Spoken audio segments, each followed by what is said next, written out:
Across the Board here with Ian the Colonel on acrosstheboardradio.com. Some days this job is just more special than others, and this is one of those days. Growing up, I was into surfing, never very good at it, but into surfing. I've always loved music. And in 1996, I got to go to San Diego, which I hope to call home someday, and saw a legend in both music and surfing, if not the legend in surfing. And happen to have him on the line with us right now. Tom Curren, welcome to the show. Thanks a lot. Absolutely, man. Thank you for taking the time. I know you're out in Australia right now, and we appreciate you sitting in with us. Talk about where you are today. Now, for those who don't know, everybody should know you by now, but a lot of people think of Jack Johnson when they think of that, world champion surfer / singer-songwriter, but you're the original with that. I mean, you're, a 3-time world champion, and you've been doing music for a long time, and not just with an acoustic guitar. Talk about how your creativity comes through in both channels. Well, thank you. I think it's just something that I've always, liked to. I'm just a big fan of surfing and music as well, and I kind of follow, my favorites in both of those areas, and I think it's all just a learning process, trying to, improve a lot, all the time, trying to work at ways to do that, but also it's just a lot of fun, and it's something I enjoy. Where are you more comfortable, in the water or in the recording studio, or a little of both? I think both, because I like recording. I like playing with other musicians and friends. I think that's a lot of fun, and something that I enjoy a lot. Of course, surfing is really special, and I feel very blessed to be able to do that, and not many people can have access to both. And surfing is very unique, and I think there's a lot of surfing in our culture, and a lot of it goes across to skateboarding and snowboarding. Mm-hmm. But it's a very special thing, the ocean. And I think you're living the dream right now. You get to travel the world, professionally to surf whenever you want and play music. It's a beautiful thing. And Summerland Road is the new track that's out right now. Loving this. The official music video is actually up on your website, Tom Curren, Curren, TomCurren.com. And you actually have for purchase, obviously, the EP, but you actually have signed copies of the EP for sale on there as well. What made you decide to autograph a few as well? Well, it's a collector's kind of thing. I think it is. We're going to be releasing the album soon, so these were just a quick release before the album comes out. And then you're on tour right now, like we said. You're in Australia, but you're going to be coming through in the spring. Through California, through even up to Canada a little bit, in the Pacific Northwest. And then April 2nd, In Plain View comes out. The LP is coming out. Talk about what we can expect in that. That's the full-length album, and it's going to be with those songs on the EP as well as some newer ones. They have kind of a few of them have a bit more electric sound to them. The Summerland Road EP has songs that are a little bit more acoustic sounding. So this one's kind of more a bit more range as far as the vibe goes, I think. Now, when you're on the road, do you spend a lot of time practicing? Are you thinking about what you can write? Do you just sit around with an acoustic guitar and record some tracks in the hotel room? How does that work? A lot of times, I just I always bring my guitar with me when I travel, mm-hmm. and sometimes I'll be coming up with a new idea, and I really a lot of times I'm just thinking about surfing only. So this, I'm kind of doing both at the same time right now. But I always have the guitar, and sometimes I go through phases where I feel like I'm really getting close on something with the songwriting, and then sometimes it's harder to reach. With everything that you've accomplished, at a young age, you were kind of a phenom in the water and influenced so many people. You've won world championships. You're touring the world, playing your music. Incredible stuff there. Fans, for both things that you do. What will define success for you? I mean, you also have a family. You're a father. What is success for you? Do you still have more to accomplish, or what is making you happy? Well, I'm sitting here. I'm talking to you, and I'm looking out the window, and it's just, I'm in Australia, helping a friend of mine on his film project. My daughter's here. She's also a musician, and she surfs on the tour, and right. I think I'm pretty happy with everything. So I think that would, it's kind of, right now I'm in a really good place. It's a great time for me right now. And then, the success part, I think that's great for me. This is what I would call success in that sense. I think otherwise, to just try to keep improving, keep pushing my limits in as many ways as I can.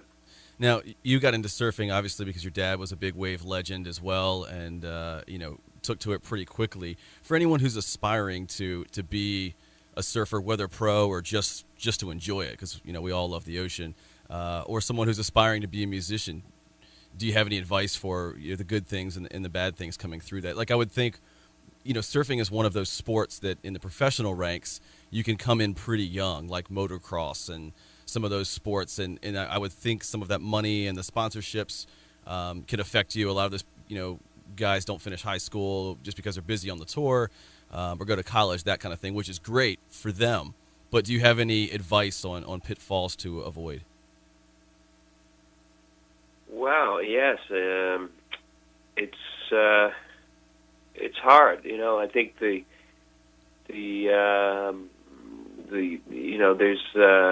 there's a lot of things I think to consider. If you really think about it, that there's very few people that can reach a level nowadays to get on the tour, and right. It's very competitive. You have to have a lot of support. I think family and support is very important, and it's a long process. I think that's the one thing you have to keep in mind, that it doesn't happen overnight, and there's I think there's nothing wrong with aspiring to do something that you really love to do. I think that's really important. I think absolutely, if you can do that and develop as a person, I think that's as a human being, I think if you can find that balance, it's really important. Across the board here was surfing master, absolute brilliant musician, Tom Curren. Tom, you've spent a lot of time working with Channel Islands and developing different surfboards, and you've been known to surf tons of different kinds of surfboards and influence other people because you would show them, I can win a contest with this, or, show them how beautiful that style can be on different boards. So you've done some things customizing those. Have you ever worked with any companies in developing custom guitars or basses or drums or anything like that, or do you go stock when it comes to music? I just my favorite guitar is a Fender Stratocaster. Yeah. And I do play in a different tuning, so that's, I guess, the one thing that would make my style of playing a little different. Okay. And what's the tuning? Ukulele sorry. What's the tuning that you play in? Well, I flattened the B and the E string down a whole step. Gotcha. And then I play the ukulele also in concert pitch. I mean, with the A440 pitch, and also with that tuning. So I just always played that. But other than that, I pretty much just I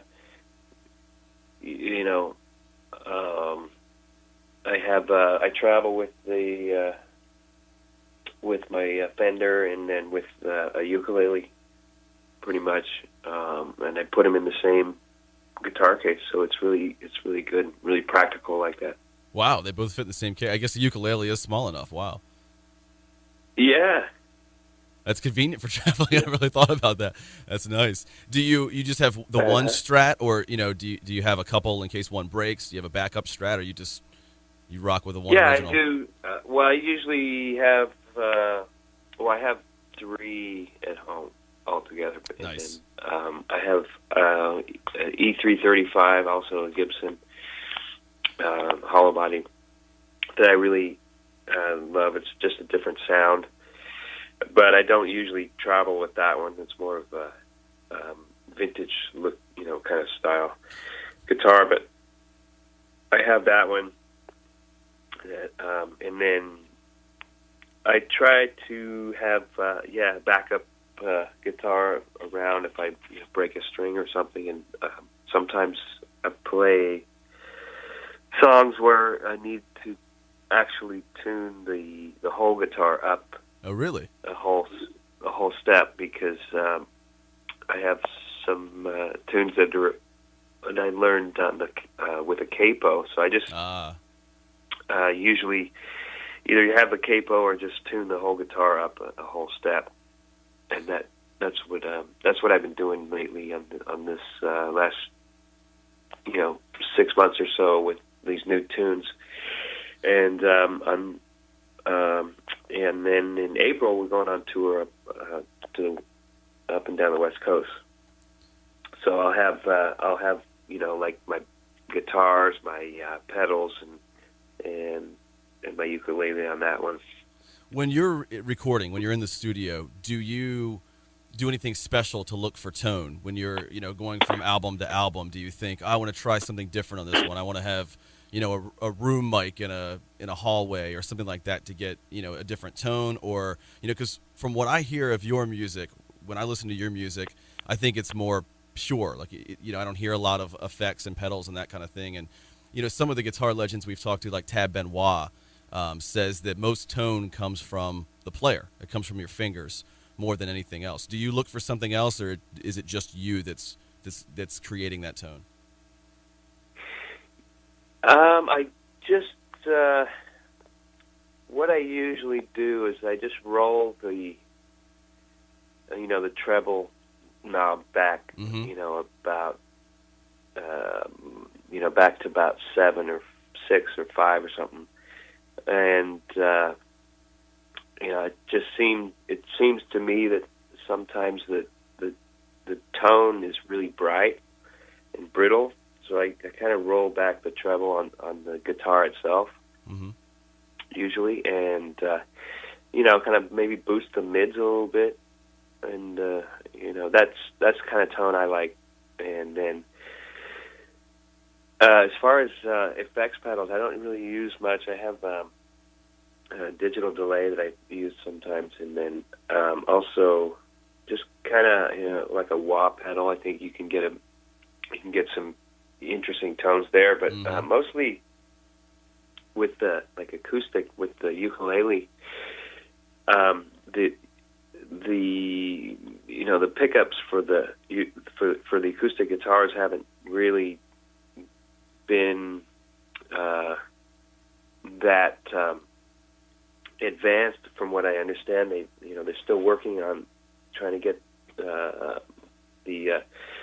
the technology into the acoustic guitar pickups, and so I tried to record just with a mic, I think, for the acoustic guitar, and use both the mic and the pickup. Got it. that seems to be the way a lot of studios are going. Absolutely. The best sound really is just the microphone up to the guitar. It is. That's how you get the pure sound, and you can really hear what you're going to hear when you see the live show as well, which is what most people want to hear through the albums. Let's take that question and translate it into the water. For somebody with the status and the skill that you have on a surfboard, what do you look for in a break, in a surfboard, and describe what you, Tom Curren, love about surfing? It's there's just so many things. It's good. I mean, there's so many things we could go on and on talking about it. The travel is amazing. Mm-hmm. To be able to travel is just an awesome thing, and to share it with friends. It's a whole life. You pretty much live at the beach, all the time, and I don't know. I love that, but and then there's also the different breaks and the different nuances about the breaks, the surf spots. Different swell direction can make the same surf spot a completely different, mood. And also board design. Having a really good board that you like. It's kind of like having a really good guitar that you like. That just, the only thing is that the surfboard has more of a tendency to break than guitars do. I think you can have a guitar for a lot longer than a surfboard usually, but I could go on and on. I don't know. I think it's good if you are ever able to experience surfing. I would totally recommend it. Absolutely. It's harder. I think surfing is one of the hardest sports, if not the hardest I've ever tried. For those out there who are listening have tried it, incredibly tough. But once you get that feeling and you can finally stand up, for somebody as amateur as me, it is an incredible feeling. It's just, and every wave is different. Yeah. So now let me ask you this. Just a couple of last questions here. We ask this of musicians. Every musician that we have on the show. If you knew you only had time in your life to listen to one more song, you can listen to it or you can perform it, and it can be yours or anybody else's. What's the last song that you hear? You gotta be kidding. We ask the tough questions here, Tom. You stumped me on that one. I don't know. I would... Take your time. Well... I think it would have to be a very long song for one thing. Shoot. I don't know. Maybe. I guess I would just say the Bolero by Ravel, maybe something like that. Okay. That's something I like, and it goes on for a while. So, yeah, and it has a nice build up. That's a good call. I and like it's pretty simple. No, it's pretty simple. Would you listen to it or you would play it? Oh, I don't know. I don't know. I would probably play along. I suppose in a group. Okay, great. Maybe. First time we've heard that. Yeah. And then again, let's transfer that to the water. If you could only surf one more break, one more beach, one more board. What's the beach? What's the board? I'm not trying to be apocalyptic and prepare you for that. This is awful. I just woke up at 7 a.m. I can't do this. Well, let's see. Oh gosh.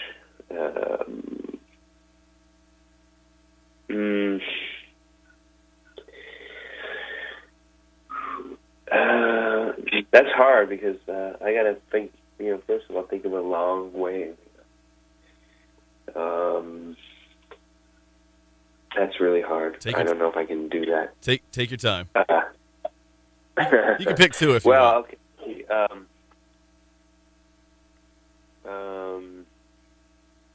I'm holding your feet to the fire on that. I've wanted to ask you this question for years, so I'm definitely holding you down on this one. Okay, well, you got me. Uh, um, While you think about that, I'll give you a second Okay. to think. Go ahead. okay, Jeffreys Bay, and I have a 6/8 Channel Islands Almeric. Beautiful board. Ah, man. See, Yeah. yeah. I've never obviously surfed that beach. I'm from the mid-Atlantic, but I can only imagine it's incredible. I think the biggest wave I've ever surfed was, I don't know, 4 feet, 5 feet, something like that. So, but I actually am blessed enough to have an Almeric Channel Islands surfboard. So I have the good stuff. I just don't know how to make it work on the waves yet, but I'm working on it. Tom, again. Well, you get it. You get it. It takes time. Yeah, absolutely. TomCurren.com again is the website, and you're on Facebook, you're on Twitter, you're on YouTube. You're everywhere right now. The EP Summerland Road is out, or it's coming out very, very soon. And then again, In Plain View is the LP that features the songs on the EP, and that's coming out April 2nd through Wolf Bomb Productions. And just got to go see Tom live. Again, I've seen him live way back in 1996, but again, Tom, you were kind enough to come out to the crowd and throw out some gear, and I still have some of those stickers actually on my guitar case, oddly enough. That's amazing. Yeah, right? Yeah. You threw out like some Waterboy Wow. stickers and some Shorties stickers and that kind of thing, and like Liquid Force, I think, are some of them. And then I have a Shorties, this a backpack that you were throwing out, and I take it to the beach with me all the time. I play beach volleyball more than I surf, but it's a good thing. Yeah. So Well, those are good quality too. I know I still have one too. I think somewhere, but I don't know if I still have it. But I remember those. They were pretty rugged. Yeah, they hold up like a champ. And again, just that you would go out and do that to fans. I was just a kid at the time and appreciate it. So yeah, hope to see you again, live at some point. But go out and buy these albums. Buy the autographed version. I think they're only $10, $9.99, I think, on your website. Just one per household, but go get those if there are more of those left as well, folks. So TomCurren.com. Again, Tom, we appreciate it. Back here in a minute on Across the Board on AcrossTheBoardRadio.com.